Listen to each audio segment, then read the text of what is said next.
السلام علیکم، الحمدللہ والصلاۃ والسلام علی رسول اللہ وعلی آلہ وصحبہ اجمعین۔ سورۃ الرعد، سورت نمبر 13۔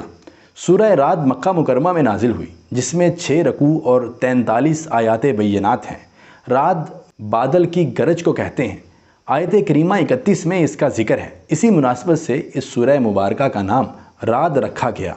سورہ یوسف میں حق و باطل کو ایک قصے کے ذریعے سمجھایا گیا تھا، جبکہ سورہ رعد میں حق و باطل کو عقلی اور آفاقی دلائل کے ذریعے سمجھایا گیا ہے۔